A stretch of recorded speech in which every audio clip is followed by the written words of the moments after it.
Right details చూస్తే Pahalgam terror attack నేపథ్యంలో India Pak సరిహద్దుల్లో తీవ్ర ఉద్రిక్తత నెలకొంది. ఓవైపు ఉగ్రవాదుల కోసం కాశ్మీర్ అడవులను జల్లెడ పడుతుంది. ఇదే అదునుగా పాక్ ఆర్మీ రెచ్చిపోతుంది. లైనప్ కంట్రోల్లో కాల్పుల విరమణ ఒప్పందాన్ని ఉల్లంఘిస్తూ కాల్పులు జరుపుతుంది. వరుసగా 4 రోజుల నుంచి రాత్రి సమయంలో భారత ఆర్మీ పోస్టుల టార్గెట్ గా కాల్పులు జరుపుతుంది. నిన్న రాత్రి కూడా కుప్వారా అఘూర్ సెక్టార్లలో కాల్పులకు తెగబడింది పాక్ ఆర్మీ. అయితే తాము కూడా అదే స్థాయిలో బదిలిచ్చింది ఇండియన్ ఆర్మీ. మరోవైపు ఉగ్రవాదుల కోసం వేట కొనసాగిస్తూనే చొరబాట్లు జరగకుండా అదనపు బలగాలను సరిహద్దుల్లో మోహరించారు.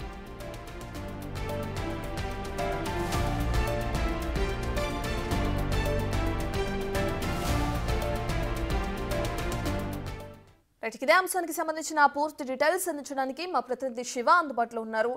శివ, మనం చూస్తున్నాం ఇప్పటికే ఏదైతే పెహల్గామ్ ఉగ్రదాడి జరిగిన తర్వాత ఇండియా పాక్ మధ్య కాల్పులు జరుగుతున్నట్లు తెలుస్తుంది. అయితే దీనికి సంబంధించి ఎవరైనా మృతి చెందడం కానీ గాయపడడం కానీ మన జవాను జరిగిందా? దీనికి సంబంధించిన డీటెయిల్స్ ఏ విధంగా ఉన్నాయి శివ?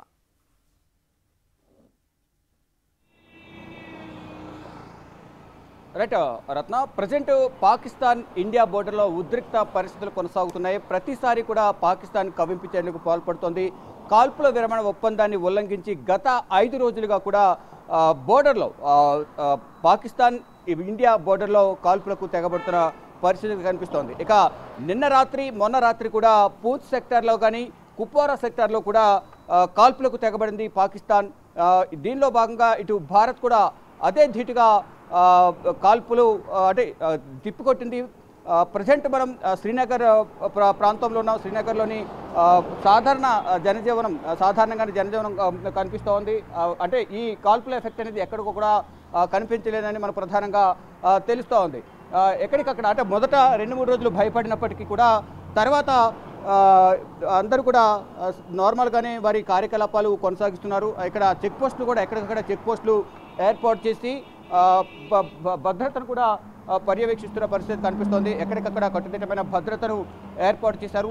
మరోవైపు ఏదైతే ఒకవైపు పాకిస్తాన్కు సంబంధించిన కవ్వింపు చర్యలను తిప్పుకొడుతూనే పాకిస్తాన్ ఇండియా బోర్డర్లో భారీగా బలగాలను ఇండియా మోహరిస్తూ ఎక్కడ కూడా ఇటువంటి అవాంఛనీయ ఘటనలు జరగకుండా ఉండే విధంగా కూడా పటిష్టమైన చర్యలు తీసుకుంటుంది. ఇక్కడ శ్రీనగర్లో ఎక్కడ కూడా చెక్ పోస్టులు కూడా ఏర్పాటు చేశారు రోడ్లపైన. ఈ కాల్పులు జరిగిన తర్వాత మళ్ళా ఎటువంటి ఘటనలు జరగకుండా పునరావృతం కాకుండా ఉండే విధంగా కూడా ఇటు ప్రభుత్వం చర్యలు తీసుకుంటుంది. దానిలో భాగంగానే ఎక్కడికక్కడ భద్రతను పర్యవేక్షించడం, భద్రతా బలగాలను మోహరించడంతో పాటు అటు సాధారణంగా ప్రజలకు ఎక్కడ కూడా ఎటువంటి ఇబ్బందులు కలగకుండా ఉండే విధంగా కూడా పటిష్టమైన భద్రతను ఏర్పాటు చేసింది. మరి ముఖ్యంగా పాకిస్తాన్ ఇండియా బోర్డర్ విషయానికి వస్తే అక్కడ మాత్రం ఉగ్రవాదులకు సంబంధించి సెర్చ్ ఆపరేషన్ కొనసాగిస్తూనే బోర్డర్లో ఎటువంటి ఇబ్బంది కలగకుండా పాకిస్తాన్ సైనికులు చొరబడకుండా, ఉగ్రవాదులు చొరబడకుండా మొత్తం ఎక్కడికక్కడ భద్రతను కట్టుదిట్టం చేస్తూ ఉన్నారు.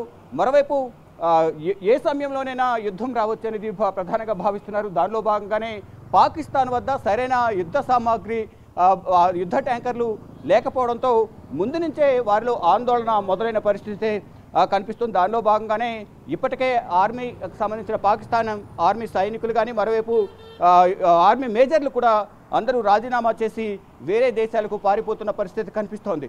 ఎక్కడ చూసినా కానీ సైనికులు బోర్డర్లు దాటి, దేశం దాటి పాకిస్తాన్ సైనికులు వెళ్ళిపోతున్నారు. దానిలో భాగంగానే అంటే త్రివిధ దళాలతో భారత్ యుద్ధానికి సిద్ధమంటుంటే పాకిస్తాన్ మాత్రం పైకి ప్రగల్భాలు పలుకుతూ మేకపోతు గాంభీర్యం చూపిస్తోంది. ఏదైతే సింధు నది నీటిని ఒప్పందాన్ని విరమించుకున్న తర్వాత నీటిని ఆపేస్తే ఆ సింధు నదిలో మీ రక్తాన్ని పారిస్తామంటూ కూడా పాకిస్తాన్ సంబంధించిన ప్రజలు కానీ అటు పాకిస్తాన్ నేతలు కొన్ని విమర్శలు చేస్తున్న పరిస్థితి కనిపిస్తోంది. దానిలో భాగంగా గట్టిగా సమాధానం ఇచ్చేందుకు భారత ప్రభుత్వం సిద్ధమైంది. దానిలో భాగంగానే సైనికులను, భద్రతా బలగాలను బోర్డర్లో మోహరిస్తూ ఉన్నారు. అయితే మరోవైపు ఆర్మీ చీఫ్ కూడా నిన్నటి నుంచి కనిపించడం లేదనేది కూడా ప్రధానంగా ప్రచారం జరుగుతోంది. అయితే ఇప్పటికే ఆర్మీ మేజర్లు 250 మంది, సైనికులు 1200 మంది పాకిస్తాన్ ఆర్మీ చీఫ్కు రాజీనామా లేఖలు పంపించిన నేపథ్యంలో ఆ లేఖలను కూడా ప్రజెంట్ సోషల్ మీడియాలో వైరల్ అవుతూ ఉన్నాయి. కొంతమంది దేశం విడిచి, పాకిస్తాన్ విడిచి వెళ్ళిపోయిన పరిస్థితి కనిపిస్తుంది. స్వయానా ఆర్మీ చీఫే తన కుటుంబాన్ని వేరే దేశానికి తరలించేసిన పరిస్థితి కనిపిస్తుంది. అంటే భారత్ ఏ సమయంలో ఎటు నుంచి విరుచుకుపడుతుందో తెలియని పరిస్థితి అయితే వారికి కనిపిస్తోంది. అంటే ఉత్కంఠ కొనసాగుతోంది. అంటే ఏం జరుగుతోంది భారత్లో, భారత్ ఎటువంటి నిర్ణయాలు తీసుకుంటుంది, ఏ విధంగా దాడి చేయబోతుందని అనేది మాత్రం నిరంతరం వారంతా కూడా ఉత్కంఠగా ఎదురు చూస్తూ ఉన్నారు. అటు త్రివిధ దళాలతో ఎప్పటికప్పుడు భారత ప్రభుత్వం ప్రధాని నరేంద్ర మోడీ, కేంద్ర హోంమంత్రి అమిత్ షా, అలాగే రక్షణ శాఖ మంత్రి రాజ్నాథ్ సింగ్ ఎప్పటికప్పుడు ఇటు సిడిఎస్ సెంట్రల్ డిఫెన్స్ స్టాఫ్ సంబంధించిన జనరల్ డైరెక్టర్ జనరల్తో చౌహాన్తో భేటీ అయ్యారు. మరోవైపు బోర్డర్ సెక్యూరిటీ ఫోర్స్ సంబంధించిన డైరెక్టర్ జనరల్తో రక్షణ మంత్రి భేటీ అయ్యారు.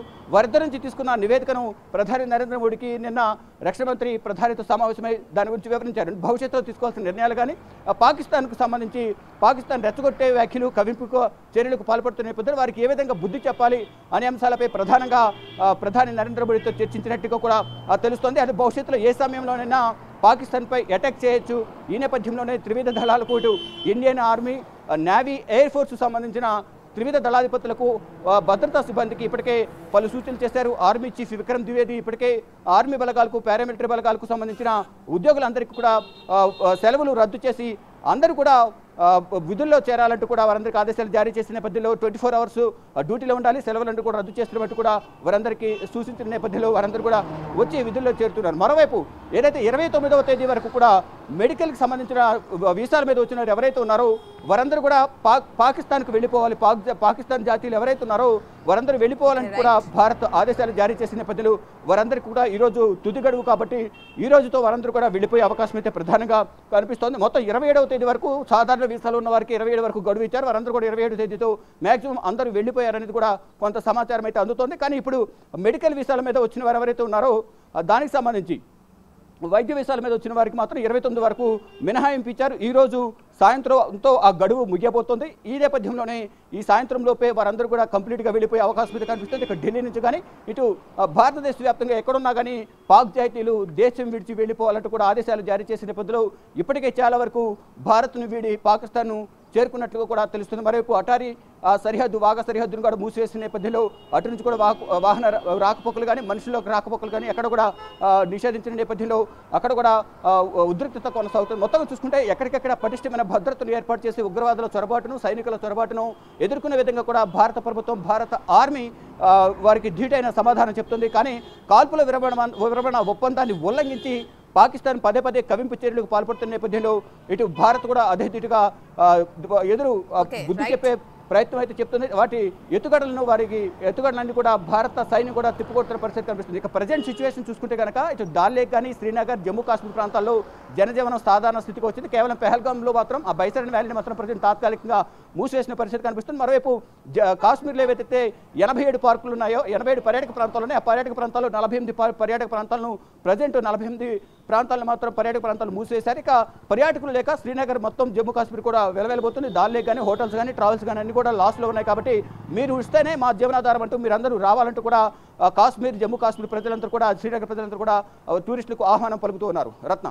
Right, thank you Shiva.